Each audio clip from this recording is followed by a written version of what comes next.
त्याला किती लागले बघा ना, जावा जरा मलमपट्टी घेऊन या. हो आणते. कृष्णा थांब, मी आणते. हा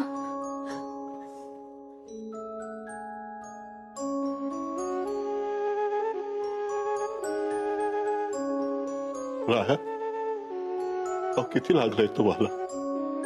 सांगत होतो ना आम्ही तुम्हाला, तुम्ही जाऊ नका, आम्ही जातो. पण राया तुम्ही ऐकतच नाही हो. तुम्हाला जर काही झालं असतं तर आमची काय अवस्था झाली असती विचार करा. राया, अहो ह्या गर्दीला अक्कल नसते हो. भाऊसाहेब म्हणून तर तुम्हाला बाहेर जाऊन दिलं नाही मी. अहो भाऊसाहेब, बाहेर माणसं लय भडकलेत, रागाच्या भरात काय बी करू शकतात.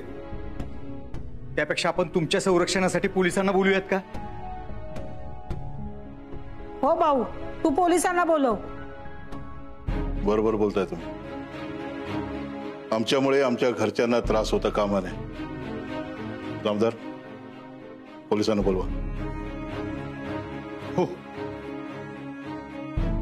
अहो ही गर्दी आत घुसली तर? तुम्ही घाबरू नका, आम्ही बघतो ना कसे आत घुसतायत ते. दादासाहेब तुम्ही थांबा, आम्ही जाऊन त्यांना समजवतो. भाऊ भाऊ नका जाऊ तिकडे, ऐका माझं. मिस्टर विधाते, दार उघडा. घाबरू नका, आम्ही आहोत.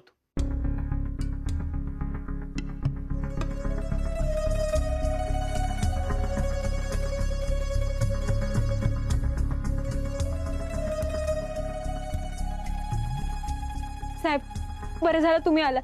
आम्ही आता तुम्हालाच फोन करणार होतो. बाहेर बघा लोकांनी किती गदारोळ घातलाय. राया त्यांना समजवायला आला तर त्यांनी त्याच्यावर दगडफेक केली. बघा त्याला किती लागले. तुम्ही तरी त्यांना समजवा ना.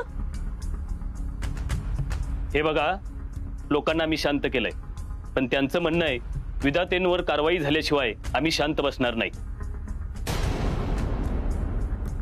त्यामुळे भाऊसाहेब विधाते आणि रायबान विधाते यांना अटक करायला आम्ही आलोय. अहो हे काय बोलताय तुम्ही? तुम्ही आमचं रक्षण करायचं सोडून अटक करायची काय भाषा करताय? माफ करा, आम्हाला आमची ड्युटी करू दे. गावातल्या लोकांनी आणि यात्रा कमिटीने विधातेंवर FIR दाखल केलाय.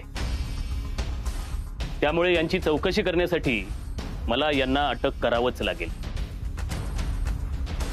हे अटक वॉरंट.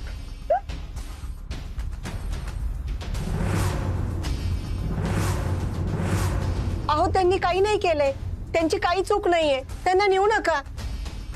साहेब अहो माझं ऐकून तरी घ्या. त्यांची काय बी. कोणीही पोलिसांच्या कारवाईत आडकाठी आणणार नाही. पोलिसांना त्यांचं काम करू द्या. आपण काही गुन्हा केलेला नाही, त्यामुळे आपल्याला घाबरायचं कारण नाही. उलट तुम्ही जर पोलिसांना अडवलं तर गावकऱ्यांना वाटेल आपण काहीतरी चूक केली आहे, आणि तेच आम्हाला घडायला नकोय.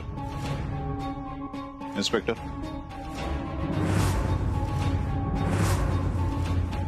साहेब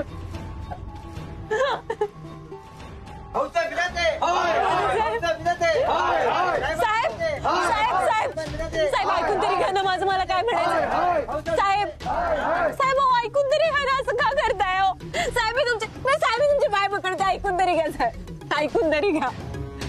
हे बघा साहेब, हे जे काय घडलं ते आम्हाला नाही माहिती कसं घडलं. आम्ही पण शोध घेतो, आणि जो खरा गुन्हेगार असेल ना त्याला तुमच्या समोर आणून उभा करेल. पण यांना सोडा, त्यांची काय बी चूक नाहीये. हे बघा, आम्हाला आमचं काम करू द्या. हे असलं काम निर्दोष माणसांना घेऊन जायचं? मी नाही तुम्हाला घेऊन जाऊन देणार. हे बघा, तुम्ही आमच्या कामात अडथळा आणताय. तुमच्यावर सुद्धा कारवाई होऊ शकते. जी काही कारवाई करायची ती करा, मी नाही घाबरत. अहो हे असं मनाला वाटेल तसं कोणालाही अटक करायला काय मोगलाई लागून गेली का? आणि साहेब, भाऊसाहेब आणि राया सरांना अटक करायला तुमच्याकडे काय पुरावे आहेत?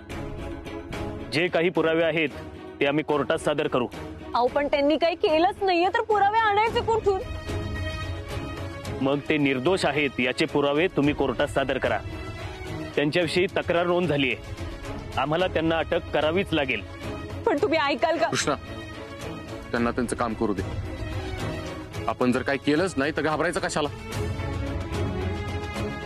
शेवटी सत्याचाच विजय होतो. अरे पण तोपर्यंत तुम्हाला शिक्षा का?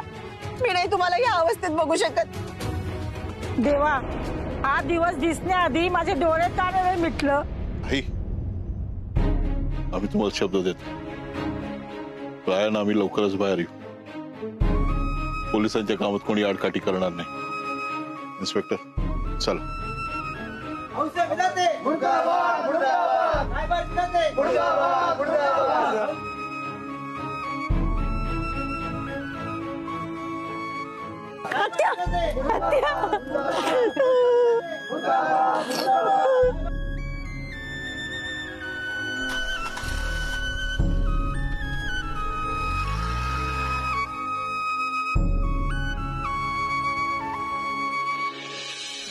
मम्मी, अगं कसला भारी डाव खेळस तू. आता 5-6 दिवस नुसता आराम करायचा, टेन्शनच नाही काय. 5-6 दिवस कुठलं, आता बाहेरच येत नसते ती ही. आता आयुष्यभर जेलमध्ये सडणार ही दोन्ही जाते बिचारे.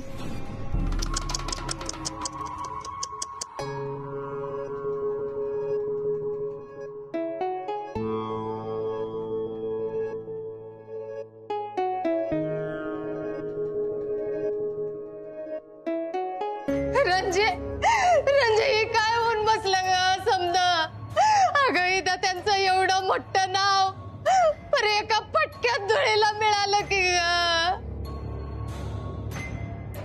या घराने कधी म्हणून आज पातूर पोलीस स्टेशन बघितलं नव्हतं, पर पोलीस आली, भाऊसाहेब असली, रायाला घेऊन गेली की ग. आता अख्ख्या जिल्ह्यात काय इज्जत राहिली असेल इथं त्यांची. आता लोक काय म्हणत असतील. तू लोकांची नको काळजी करूस. मला माझ्या लेकाची आणि नातवाची काळजी आहे. पोलीस त्यांना परत इथे सन्मानाने आणून सोडतील याची खात्री आहे मला. कृष्णे, भाऊसाहेबांनी राहायला पोलीस घेऊन गेले मामा. त्यांनी काय बी नाही केलं, त्यांनी खरंच काय बी नाही केलं. आम्ही जशी तू माझ्यावर रुसली असता ग, तसं माझं नशीब माझ्यावर रुसलंय ग. कृष्णे, अगं तू कधीपासून अशी हिंमत हारायला लागलीस? हा, हिंमत हारू नको. मग काय करू मामे, काय करू तूच सांग.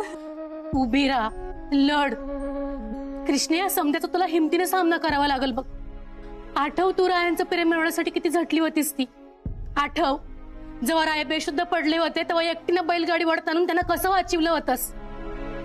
कृष्णे, अगं अवघड प्रश्न काही काही कमी आले का तुझ्या आयुष्यात? हा, पण त्या समध्यांचा तू धीराने सामना केलास. जर का तुझ्या जागी दुसरं कोणी असलं असतं ना तर कवाच मोडून पडलं असतं. पण तू हिमतीने लढलीस आणि जिंकलीस पण. कृष्णे, आता इथं त्यांना फक्त तूच वाचवू शकतेस बघ. कृष्णे, खंबीर हो. एक लक्षात ठेव, भाऊसाहेब असतील रायसनी या समध्यातनं तुझ्याशिवाय दुसरं कोणीच वाचवू शकत नाही. मला शब्द दे, त्या दोघांना या समध्यातनं तू सुखरूप बाहेर काढशील. कृष्णे, मला शब्द दे.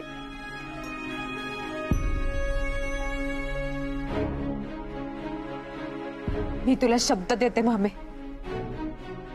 जोपर्यंत मी रायाला आणि भाऊसाहेबांना या संकटातून बाहेर काढत नाही तोपर्यंत मी गप्प बसणार नाही.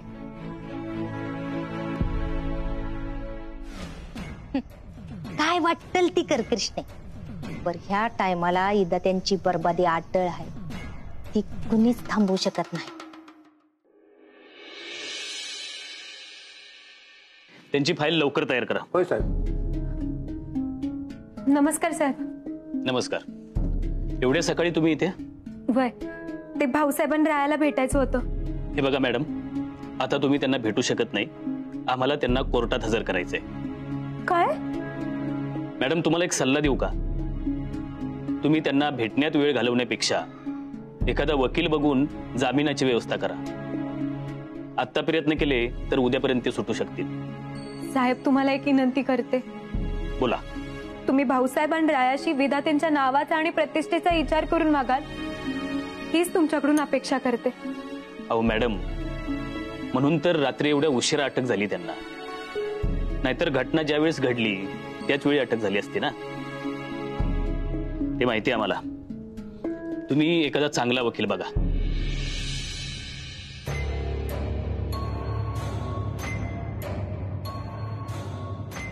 काय माणसं आहेत ही, कालपासून असेच बसले. ती भुकीने वाट लागली माझी. काही चोरून खायचं म्हटलं तर तेही करता येईल.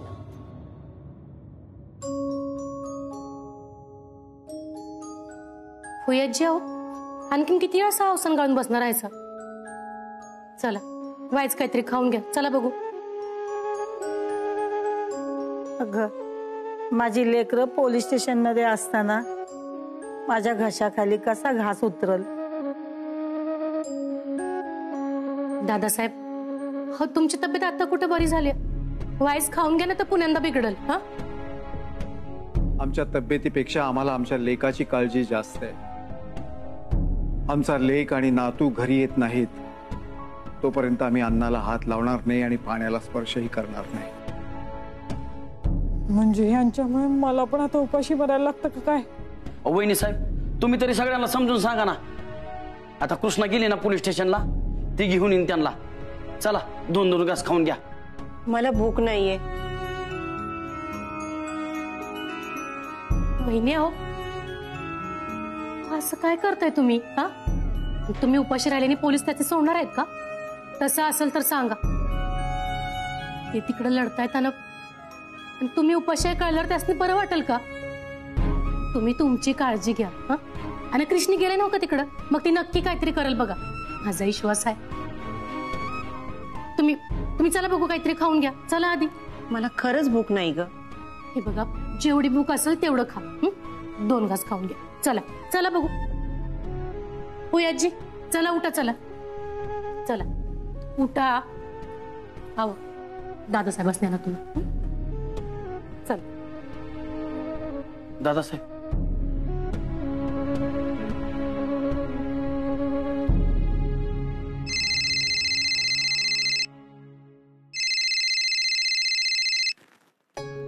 हॅलो.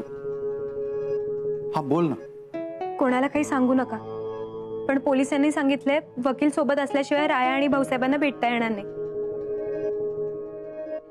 मी आता घरी येते, तोपर्यंत कुणालाही काही कळून देऊ नका.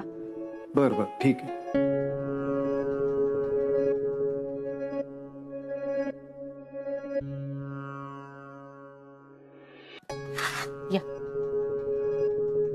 या फुयाजी, बसा इथं. बस.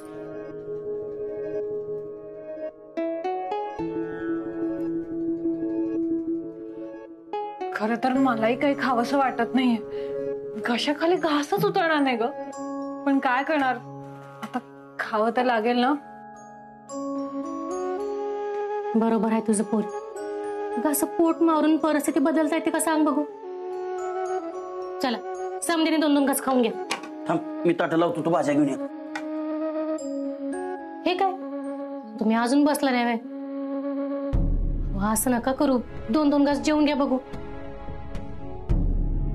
भाऊसाहेब असताना राहायचं चालणार आहे का तुम्ही असं उपाशी राहिलेलं? हा, चला खाऊन घ्या. माझ्या पोराने काय खाल्लं असेल काय ग देवा? का आमच्या मागे हात धुवून लागलायस? काय तुझं बिघडवलंय आम्ही? आत्या, त्या दोघांना पोलीस त्रास तर देणार नाहीत ना? अहो, ते रायभान विधाते आणि भाऊसाहेब विधाते आहेत. ते त्यांच्याशी चुकीचं वागताना पोलीस सुद्धा 1000 वेळा विचार करतील. तुम्ही नका काळजी करू, ते सुखरूप आहेत तिकडे. हे जे घरावर संकट आलंय त्याच्याशी काय कृष्ण एकटीच तोंड देणार आहे का? आपण सगळे त्यांच्या पाठीशी असे खचल्यासारखे उभे राहणार आहोत का? चला सज्ज व्हा, त्यांना असं एकटं पडू द्यायचं नाही आपल्याला. अहो दादासाहेब, मागाच्या प्रश्न ह्यांना मी हेच समजून सांगतोय, मी माझं कोणीच ऐकणं झाले. ते त्यांच्या सोबत खांद्याला खांदा लावून या संकटाशी सामना करायचा आहे आपल्याला. असं खचून जाऊ नका. चला जेवा बरं. फुलाबाई, तुम्हाला तुमच्या लेकाची शपथ आहे. चला उठा, जेवायला बसा बरं. चला.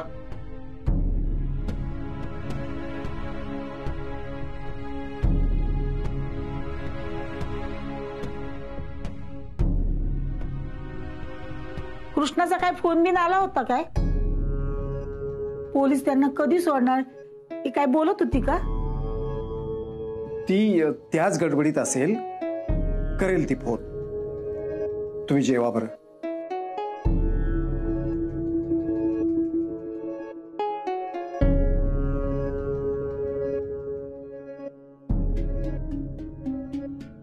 झाली खरं सगळ्यांची जेवण? हो, सगळ्यांनी खाल्लं. आधी ऐकतच नव्हती, नाही नाहीच म्हणत होती, पण आशीने सगळ्यांना बळच खायला घातलं. कृष्णा, राया आणि हे कशा आहे ती? तू भेटलीस ना ग दोघांना? पोलीस काय बोललं? खाल्लं ना ग दोघांनी? त्यांना झोप तरी लागली का ग तिथं? कसं आहे ती? अगं बोल ना काहीतरी.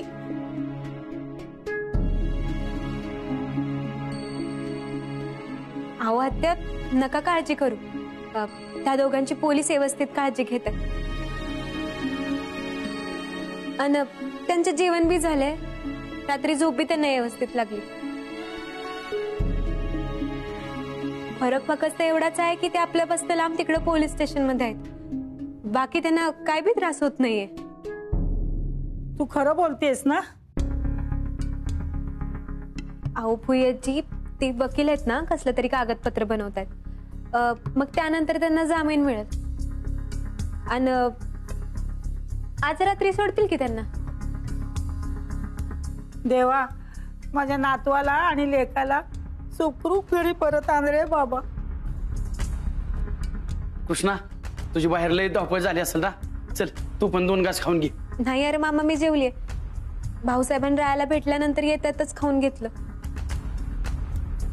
बर मी निघते, जरा काम आहे ते.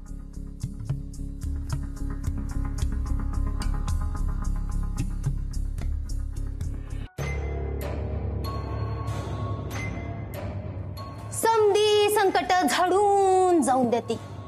कशी तडपाडत्या, कशी तडपाडत्या. Bye bye bye bye bye. लागला का 420चा झटका? तुम्हाला काय वाटलं? तुम्ही मला घरातनं बाहेर काढताल, मोलकरणीसारखं वागवताल आणि मी गप्प बशीन? मी आधीच सांगितलं होतं, मी ह्या इदात्यासनी रस्त्यावानी. म्हणजे गुली मावशी, तुम्ही हे सगळं? भया, मी तर अजून काय सुद्धा नाही केलं. मी फक्त विचार केला तरी एवढं समद घडलं. मी जर पुढं होऊन ही समद केलं असतं ना, तर आत्ता पातूर तू आणि इदाते भिकला लागला असता. तोंड सांभाळून बोला गुली मावशी. इतक्या खालच्या पातळीला जाल असं वाटलं नव्हतं. भाऊसाहेबांनी रायाबरोबर खेळ खेळून फार मोठी चूक केली आहे तुम्ही. आणि ही चूक तुम्हाला खूप महागात पडणार आहे. काय महाग आणि काय स्वस्त, या गुलीलाटी वाचले तुम्ही. त्याच्यामुळं ह्याची किंमत तर तुम्हाला मोजावीच लागणार ना. आत्ताशी सुरुवात आहे ही. अजून तर लई काय काय बघायचंय तुला कृष्णे. ठीक आहे, म्हणजे तुम्ही सुधारायचंच नाही असं ठरवलं तर? मग एक गोष्ट लक्षात ठेवायची. तुम्ही विधात्यांचं नाव मातीत मिळवण्याची जी काय स्वप्न बघताय ती कधीच पूर्ण होणार नाहीत. नाही तुमच्या सगळ्या मनसुबांच्या ठिकऱ्या उडवल्या. तुमचा हा चेहरा कारस्थानं घरापुढं गावापुढं आणली तर नाव लावणार नाही कृष्णा रायभान विधाते. तुमचा कुठलाच डाव यापुढे यशस्वी होऊन देणार नाही मी. भया, लईच भोळी हायस बघतो कृष्णे. वाट बघ, तो दिस कधीच येणार नाही. तो दिस आणि ती जवळ आली आहे गुली मावशी. तुम्ही फक्त दिस मोजायचे.